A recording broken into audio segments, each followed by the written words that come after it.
Localise-moi, Seigneur, tu sais où je suis et où j'en suis.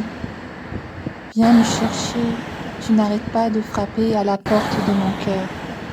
Rentre-y et demeure-y, tu es chez toi. Viens me chercher dans ta miséricorde infinie pour me relever et me libérer par ton Esprit Saint, pour marcher toujours avec toi et en toi.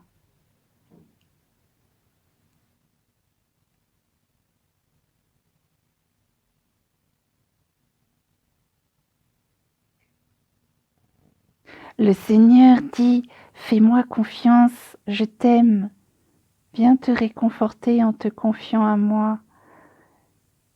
Que cela vienne de toi, montre-moi que tu as envie de me parler directement pour avoir une relation unique avec moi.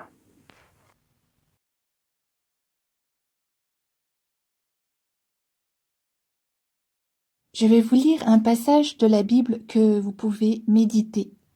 Colossiens 1, de 15 à 23. Le Christ est l'image visible du Dieu invisible.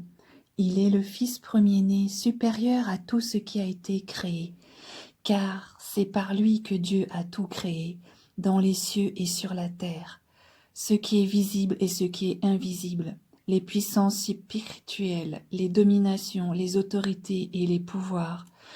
Dieu a tout créé par lui et pour lui. Il existait avant toutes choses et c'est par lui qu'elles sont toutes maintenues à leur place. Il est la tête du corps qui est l'Église. Il est le commencement, le Fils premier-né, le premier à avoir été ramené d'entre les morts, afin d'avoir en tout le premier rang. Car Dieu a décidé d'être pleinement présent en son Fils, et par lui il a voulu réconcilier l'univers entier avec lui.